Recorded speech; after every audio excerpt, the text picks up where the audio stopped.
So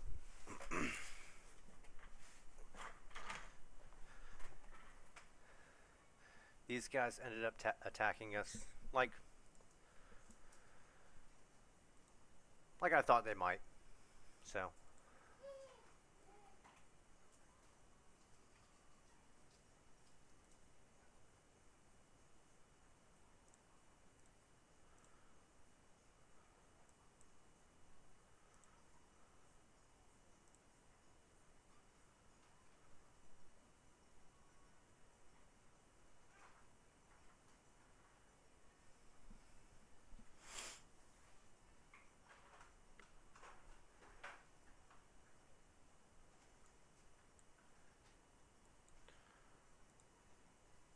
I mean, we didn't have any cav, so we couldn't we couldn't chase them down to kill them. But now we have cav.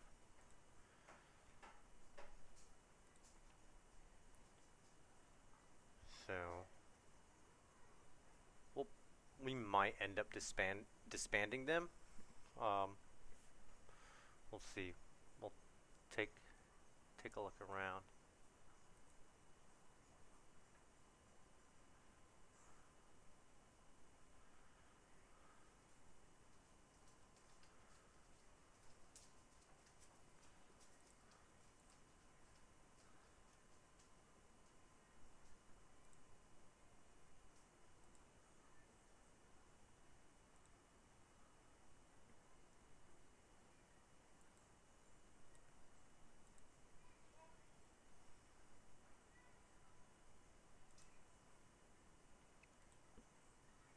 Still debate.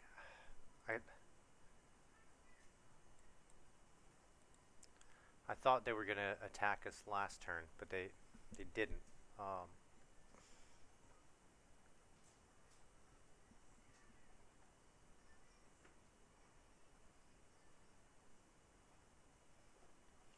the reason that I we could probably we could probably take them, but I don't think we need to right now. It's not worth the risk. I don't think. Not right now at least.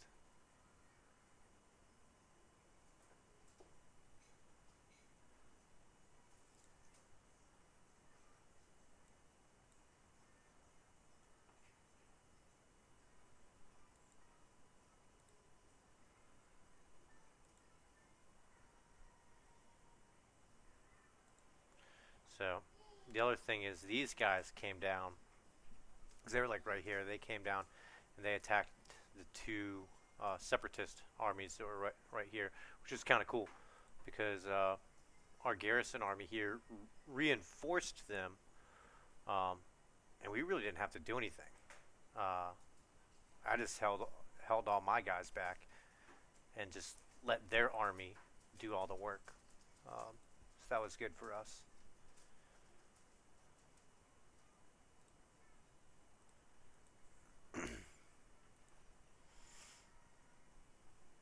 And then the rebel army that was right here attacked us here, which I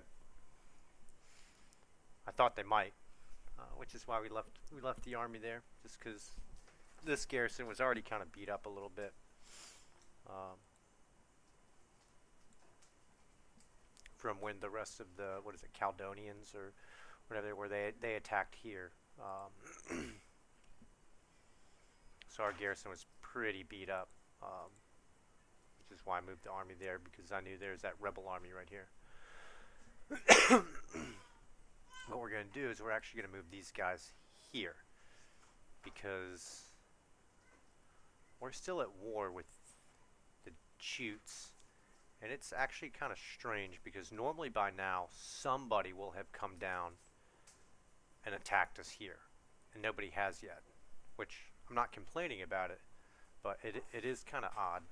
Uh, Normally by now we would have had to fight a couple battles there. Uh, and they can get pretty sketchy. The last campaign I did, they attacked with like 2 full armies, which I mean doesn't sound like a lot, but when you just have a garrison and our garrison hadn't been upgraded yet, um, it's kind of sketchy.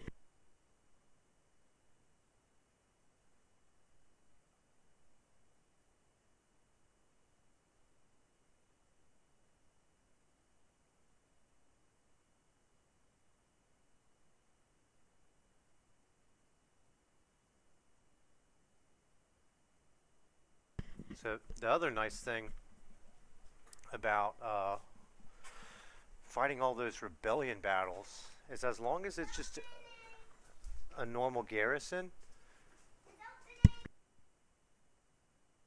as long as it's a normal garrison and there's not an actual army there, um, you could just like ransom captives. So we ended up getting, with all the rebellion battles and stuff, we ended up getting like 3,000 more gold uh, just from all the battles. Which I mean, it's nice. That's kind of like another reason why I like to just raise taxes turn 1 and have all those rebellions, because, like I said, our garrisons can handle it as long as it's nothing like super crazy. Our garrisons can handle it, and that's just extra money that we've got coming in.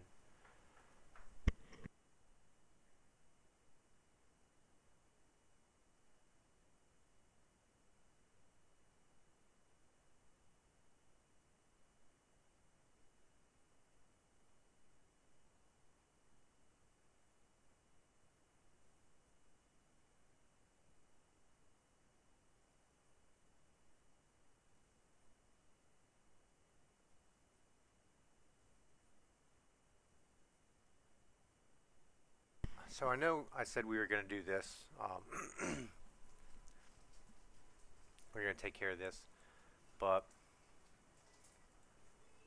uh, we might as well just go ahead and get all this knocked out. Um,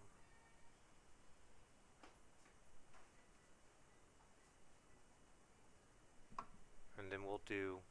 I mean, we still have 13,000 coming in next turn, so we'll take care of that next turn.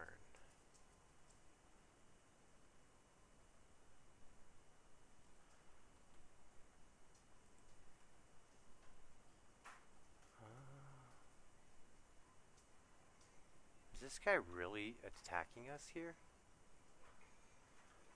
This kind of seems like a bad move on his part.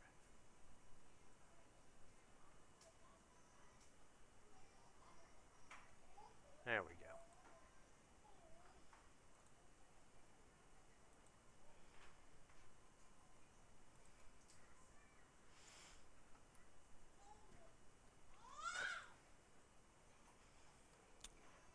So yeah, they didn't get like messed up bad or anything like that.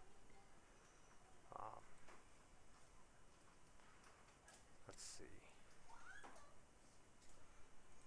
Can we get a non-aggression pact? No. I kind of want to just go ahead and attack them. The issue is, if we go ahead and declare war and attack them, then they're probably just going to move this way.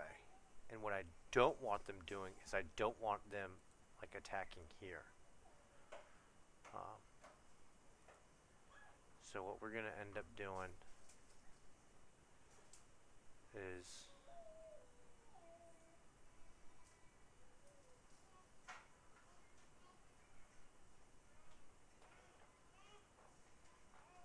we're going to move them down.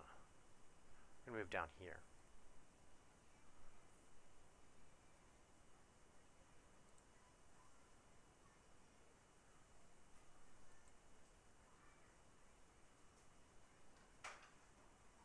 The reason being, if they do decide to declare war on us, um,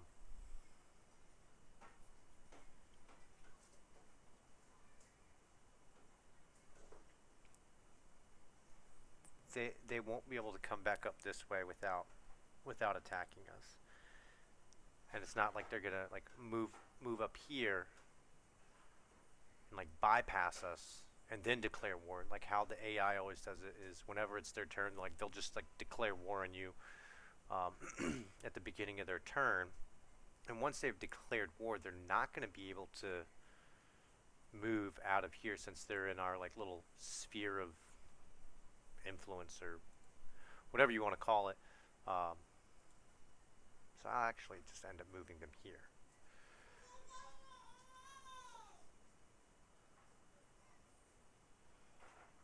And then we're probably going to declare war on them next turn. Because they're pretty weak. And we can definitely take them out.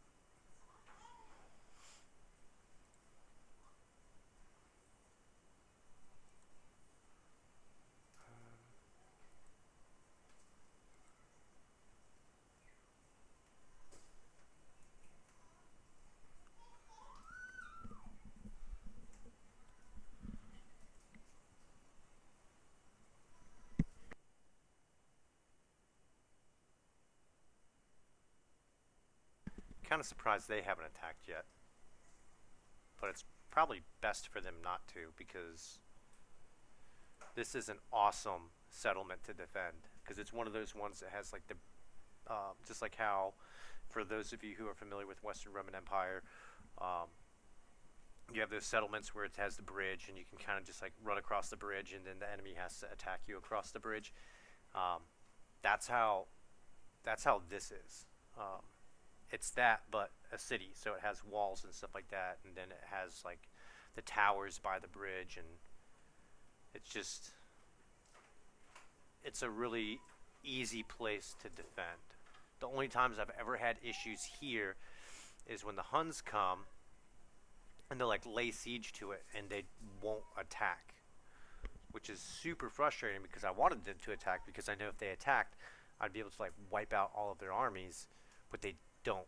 And then they just sit there and then they wait long enough that you get attrition. But thankfully I had a couple other armies around here. I was able to move them up and sally forth and attack them in the field, which sucks because I hate fighting Huns in an open in the open field. Uh, like I've said multiple times, I do best fighting defensive battles in settlements, um, not on the open field. And the Huns can be kind of hard to deal with, especially with their large onagers um, and all of their um, cavalry archers, or archer cav, I guess. Um, so we got 1857 left. I don't. I guess we can just repair this. I think that's the best we're going to be able to do.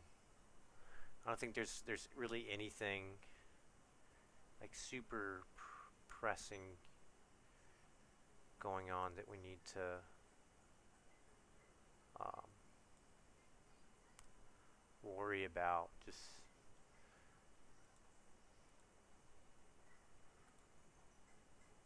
just the normal rebellions. I'm surprised these guys haven't attacked. They've just kind of been chilling here. I mean, they attacked a couple turns ago.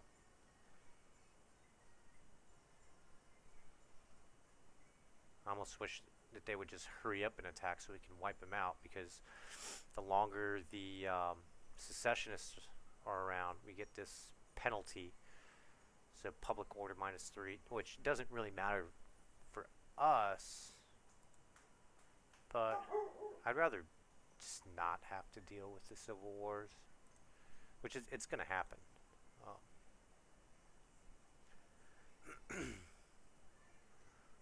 It is what it is. Um,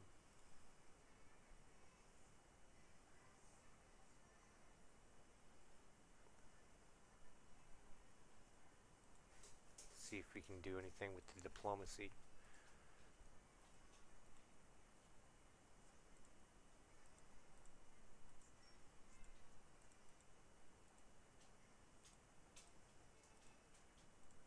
Maybe trade agreement?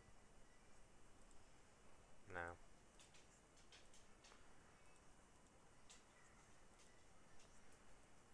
I'd like to get a trade agreement with them because I really have no intention of attacking them quite yet.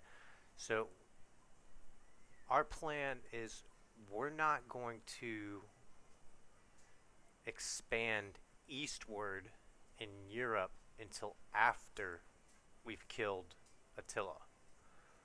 So we have a lot of time.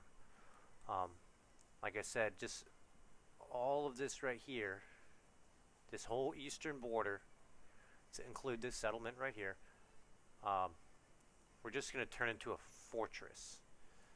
Um, I don't want to. I don't want to start expanding this way too much. Um,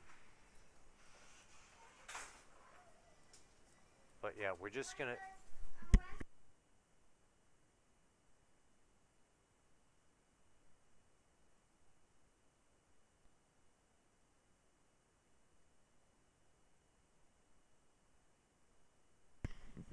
So yeah, we're just gonna kind of turtle up. Once we get our eastern border secure, nobody's really going to be able to come in. And the reason I don't want to, I mean, we could start expanding into here. Um, I really don't like to because there's a lot of coastal settlements, and by then, like the Sassanids and like all these guys over here are gonna hate us, and they have like a crap ton of fleets, and I don't want to start expanding here until we have at least 2 or 3 uh, really good fleets around here that we can actually hold them back um, at sea, because that's just the biggest pain in the butt is they like attack with like a fleet with an army, and if we're just trying to fight it off with our garrison, it's just a pain, and I don't want to deal with that yet. We're gonna have to deal with it. But the other thing is with divine triumph with these victories is that it doesn't say that. I'll double check. Um, we don't actually have to own all those territories. We can still get the divine triumph with like military allies and all that kind of stuff. Yeah, direct ownership or through satrapies and military allies. So if we can just kind of work on our diplomacy with the Sassanids, um,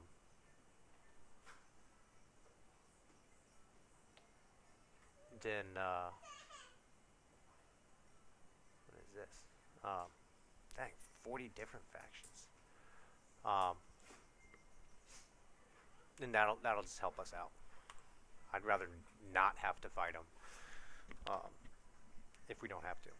But that's it for this turn. It's pretty quick. Um,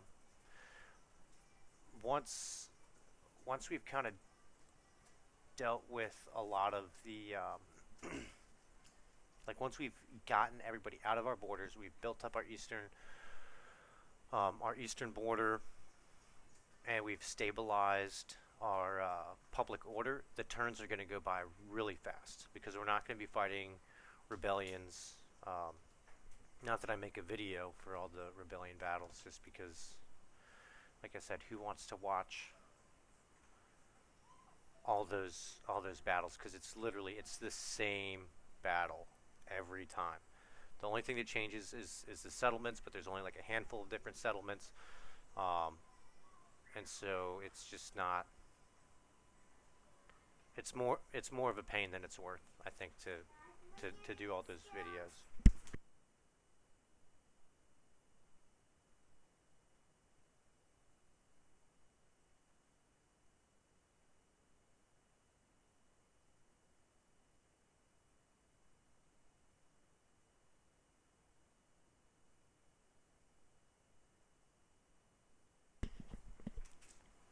All right, so we got two turns.